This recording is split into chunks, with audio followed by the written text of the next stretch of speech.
তারা crore crore million billion dollar টাকা খরচ করে বিশাল বিশাল রিসার্চগার তৈরি করেছে, শুধু উদ্দেশ্য একটা, কোরআনের ভুলবার করব। কি জন্য? কোরআনের ভুলকার করব। কেন? পৃথিবীতে একটাই কিতাব আছে যে কিতাব পড়ার আগে বলছে জালিকাল কিতাব লা রাইবা ফি, পড়বি পড়ে আগে বিশ্বাস রাখ এটা সেই কিতাব যার মধ্যে ভুল তো দূরের কথা কোনো সন্দেহ নাই। জোরে বলুন সুবহানাল্লাহ, আরো জোরে বলুন। এই চ্যালেঞ্জটা পৃথিবীতে কোরআন ছাড়া দ্বিতীয় কোনো কিতাব পারেনি। আমি অনেক কিতাব লিখেছি, উলামারা অনেক কিতাব লেখে, দাদা হুজুর তিনার খলিফারা প্রচুর কিতাব লিখেছে, লিখেছে না লেখেনে? লাস্টে কি লিখেছে? ভুল হলে ধরিয়া দেবেন, অনুরোধ করছি পরের সংকলনে ভুল সংশোধন করে দেওয়া হবে, ক্ষমা মার্জনা করিবেন। কি লিখতে হয় না? এটা সবাইকে লিখতে হয়েছে। আর একটা কথা বলি, সময়ের সাথে সাথে মানুষের ডিমান্ড পূরণ করতে গিয়ে পৃথিবীতে প্রত্যেকটা কিতাবকে চেঞ্জ করতে হয়েছে, সংযোজন করতে হয়েছে, সংশোধন করতে হয়েছে, তার মধ্যে পাল্টাতে হয়েছে। কিন্তু কোরআন ১৫০০ বছর ধরে একটা জেরো নয়, একটা পেশো নয়, একটা নুক্তাও নয়, কোনো কেউ চেঞ্জ করার ক্ষমতা রাখেনি। জোরে বলুন সুবহানাল্লাহ। কেন? কোরআন সৃষ্টিকর্তার বাণী। আপনার প্রশ্ন হতে পারে যে আরো ১০৩টে সৃষ্টিকর্তার বাণী আছে তো? হ্যাঁ আছে, কিন্তু সেগুলোকে সৃষ্টিকর্তাই রদ করে দিয়েছে। রদ বোঝেন তো? ডাক্তারের কাছে গেছেন, প্রেসক্রিপশন করেছে ডাক্তার, এই ট্যাবলেট খাবে। ১ মাস পরে আবার গেছেন, ডাক্তার আপনাকে চিকিৎসা করে আগের প্রেসক্রিপশন ক্যান্সেল করেছে, করে দিয়েছে নতুন করে। এটা ডাক্তারের হাতেই ক্ষমতা। তো সৃষ্টিকর্তা মানুষ্য জাতির জন্য আরো ১০৩টে যে পাঠিয়েছিল সেগুলো সব রদ করে প্রফেট মুহাম্মদ সাল্লাল্লাহু আলাইহি ওয়াসাল্লামের উপরে সর্বশেষ চূড়ান্ত ফয়সালা আসমানি কিতাব পাঠিয়ে বলেছে কিয়ামত পর্যন্ত এই প্রেসক্রিপশন শেষ, এরপরে আর রদ করতে হবে না। পৃথিবীতে যার যা সমস্যা আছে, যত সমস্যা আসবে, সব সমাধান কোরআন দেবে। জোরে বলুন সুবহানাল্লাহ, আরো জোরে বলুন। এমন ভাবে প্রেসক্রিপশন করে দিয়েছে, যে ভাষা আপনি বুঝবেন তাই বলছি, এমন ভাবে সৃষ্টিকর্তা গাইড লিখে দিয়েছে। ১৫০০ বছর আগে এসছে, আজকের দিনে কার কি সমস্যা বলুন, তার সমাধান আপনার কোর্ট না দিতে পারে, জেলা না দিতে পারে, প্রশাসন না দিতে পারে, মুফতি দিতে না পারে, মৌলানা দিতে না পারে, তার শিক্ষা কম হতে পারে, সব জায়গা দিতে না পারে। কোরআনের কাছে চলো, জ্ঞানীদেরকে রিসার্চ করো। কোরআন বলছে আসো, সবাই দরজা বন্ধ করে দিতে পারে, আমি কোরআন দরজা খুলে ওয়েলকাম জানাচ্ছি। তোমার সংসার জীবনে, অর্থনৈতিক জীবনে, রাজনীতির জীবনে, পরিবার নীতির জীবনে, রাষ্ট্র জীবনে, তোমার সামাজিক জীবনে, এডুকেশন জীবনে, স্বাস্থ্য জীবনে, তোমার যা সমাধান আছে, সমস্যা আছে, আসো। কেউ না দিতে পারে, আমি কোরআন তোমার সমস্যা সমাধান করব। জোরে বলুন সুবহানাল্লাহ, আরো জোরে বলুন সুবহানাল্লাহ। কেন? কোরআন যিনি লিখেছেন, কোরআন যিনি পাঠিয়েছেন, কোরআন যিনের বাণী, কোরআন হলো কোনো কিতাব নয়, কালামুল্লাহ, যিনার কথা, তিনি হলেন কুল কায়নাতের একমাত্র সৃষ্টিকর্তা। তিনি জানেন না? জানেন না? আজ থেকে পৃথিবী কত বছর থাকবে আমি জানি না, তিনি জানেন। যত বছর থাকবে, কি ঘটবে, কি সমস্যা আসবে, কি হতে পারে, সব তিনি জানেন না? জানেন না? তার সমাধান তিনি করে আমার নূর নবীর উপরে নাজিল করেছে, পাঠিয়েছে মানুষের জন্য গাইড বুক হিসাবে। কথা বুঝে আসছে? সেই কোরআনকে রিসার্চ করার জন্য crore crore million billion dollar টাকা খরচ হচ্ছে, শুধু একটা ভুল বার করবে।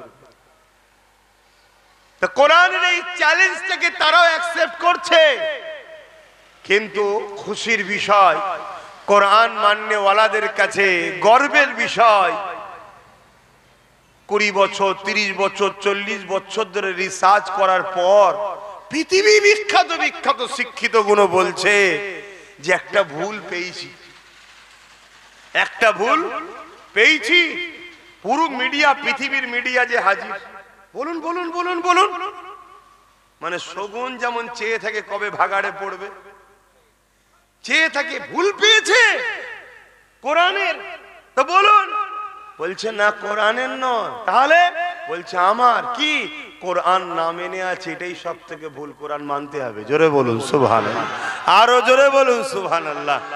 তখন সে কলেমা পড়ে কোরআন মানছে, নবীর লাইফটাই হলো কোরআন। জোরে বলুন সুবহানাল্লাহ।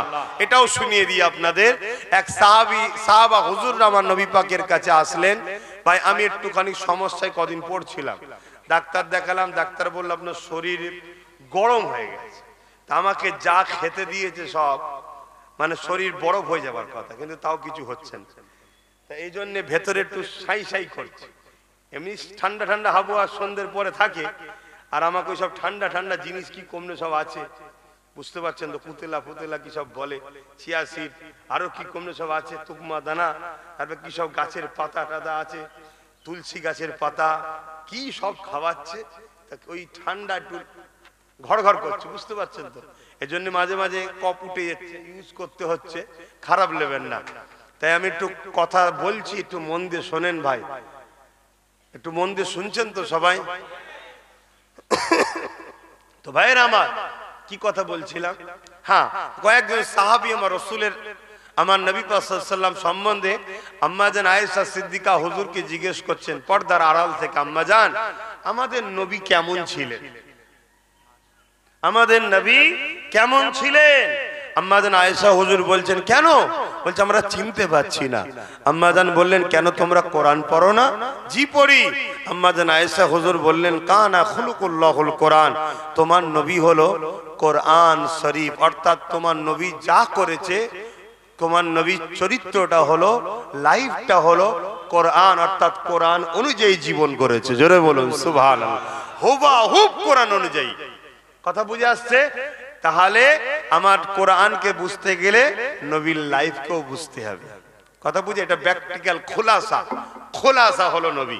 তো যাক, যে কথা বলছিলাম, তাহলে কোরআনের বিরুদ্ধে আজ থেকে লোক, ভাই জোরে বলো, জোরে বলো, কিন্তু এতদিন যারা লড়াই করেছে তারা crore crore million billion dollar টাকা খরচ করে রিসার্চ করেছে, রিসার্চ করে এক একজন শিক্ষিতকে, কাউকে 1 কোটি, কাউকে 10 কোটি, কাউকে 20 কোটি, কাউকে 50 কোটি, কাউকে 1000 কোটি করে মাইনে দিয়ে পুষে কোরআনের ভুল বার করার জন্য চেষ্টা পৃথিবী চালিয়েছে। কিন্তু তারাই একদিন ইমানের কালেমা পড়ে আল্লাহ রসুল ও কোরআন ও আল্লাহর প্রেমিক হয়ে গেছে। জোরে বলুন সুবহানাল্লাহ। তারা দেখছে এই কোরআনের ভুল খুঁজে আর হবে না, কেন এতে ভুল নাই, ভুল আর বেরোবে না। তো এক কাজ কর, ওই টাকা কোরআনের রিসার্চের পিছনে লাগিয়ে যাদেরকে দিয়ে রিসার্চ করাচ্ছি তারাই তো কোরআনের প্রেমিক হচ্ছে। এক কাজ কর, শিক্ষিত ছেড়ে দিয়ে এবারে ওই টাকা মূর্খদের পিছনে লাগা। শুনছেন না? শুনুন, মূর্খদের পিছনে লাগা। স্কুলের চৌকাটে পা দেয়নি, জীবনে কোনটা অ, কোনটা ক, কোনটা খ বোঝেনে, তাদের পিছনে লাগা। লাগিয়ে দিয়ে মদ দিয়ে, জুয়া দিয়ে, যা খুশি করুক, এই সবগুলোকে দিয়ে তাদের দ্বারা এবারে গায়ে জোর দেখিয়ে বল কোরআন মুছে দেবো, গায়ের জোর দেখিয়ে বল কোরআন মুহাম্মাদের লিখা, গায়ের জোর দেখিয়ে বল কোরআনে ভুল আছে, গায়ের জোর দেখিয়ে কেস কর কোরআনের বিরুদ্ধে। শুনছেন না? শোনেন না? মানে ফুল পাগলা কুকুর টাইপের হয়ে গেছে এবারে।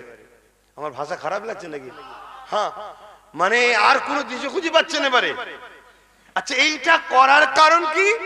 এটা করার কারণ হচ্ছে সব দোকান বন্ধ হয়ে যাচ্ছে, সব দোকান বন্ধ হয়ে যাচ্ছে, খদ্দের আর থাকছে না, সব খদ্দের কোরআন ও রাসূলের দিকে যাচ্ছে। জোরে বলুন সুবহানাল্লাহ। গর্বের সাথে বলছি, যারা বিরোধী করছে তাদের মুখেরই বক্তব্য শুনুন না। ইসলামকে যদি মিটানো না যায়, কোরআনকে যদি বন্ধ না করা যায়, ইসলামকে যদি মুছা না যায়, তাহলে আমাদের অস্তিত্ব থাকবে না। কেন? কেন অস্তিত্ব থাকবে না? কি সমস্যা?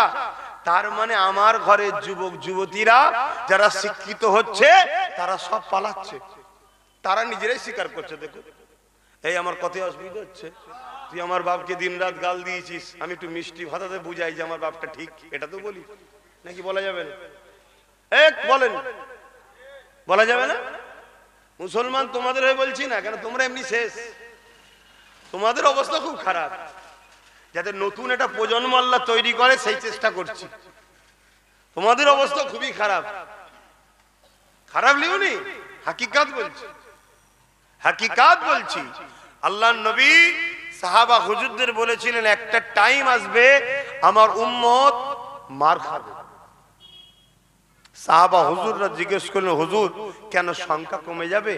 আল্লাহর নবী বললেন, না, সংখ্যা অনেক হবে। তাহলে মার খাবে কেন? নবী দুটো কথা বলেছিলেন। একটা কথা হলো তাদের হৃদয়ে আল্লাহর ভয় উঠে যে দুনিয়ার ভয় ঢুকে যাবে। আর সিস্টেমটা হলো ঠিক এমন, যার হৃদয়ে আল্লাহর ভয় থাকে, আল্লাহ সবাই ওপরে সবাইকে তাকে ভয় করায়। আমি বুঝতে পারলাম কি? ধরুন কারো হৃদয়ে আল্লাহর ভয় আছে, বাকি সবার হৃদয়ে আল্লাহ তার ভয় ঢুকায়। সে চুপচাপ ঘরে বসে থাকবে, সে কোনো কথাও বলবে না, তারপরেও তাকে ভয় করবে। যেমন ইসলাম, কোরআন, রাসূল, জীবনে একটা কেউ প্রমাণ দিতে পারবে না যে আমার রাসূলুল্লাহর হাতে কেউ কতল হয়েছে। কিন্তু বলে বেড়াচ্ছে কি নবী নাকি তরবারি নিয়ে ঘুরেছে। ভয়, ভয়। ঠিক তেমনই কোরআন বিরুদ্ধে বলছে না, বলে না? আচ্ছা, কোরআনকে বছর 10 আগে আমেরিকাতে কম্পিউটার উপর রেখে কম্পিটিশন করা হয়েছিল। বছর 10 আগের কথা বলছি, কম্পিটিশন করা হয়েছিল। কি কম্পিটিশন? কোন কিতাবটা সহি? শুনছেন? কোন কিতাবটা সহি? বিভিন্ন কিতাব দেওয়া হচ্ছে, সব রেড সিগন্যাল দিচ্ছে, রং রং রং রং রং। কোরআন যখন দিয়েছে অমনি গ্রিন লাইট জ্বলে উঠেছে। জোরে বলুন সুবহানাল্লাহ। আর কত ভাবে দেখবে কোরআন, আর কত ভাবে দেখবে কোরআন সম্বন্ধে, যেদিক দিয়েই দেখে পরাজিত হয়, তারপরও গায়ে জোর দিয়ে মিটাতে হবে। কেন? এই পৃথিবীতে মানুষের মধ্যে এক শ্রেণীর মানুষ আছে যাদের স্বপ্ন ক্ষমতার জন্য মানুষের খোদা হব। বুঝতে পারছি? ক্ষমতার জন্য মানুষের কি হব? প্রভু হব, খোদা হব। মানুষ আমার উপাসনা করবে, আমাকে ডাকবে। আজানটা হয়ে যাবে।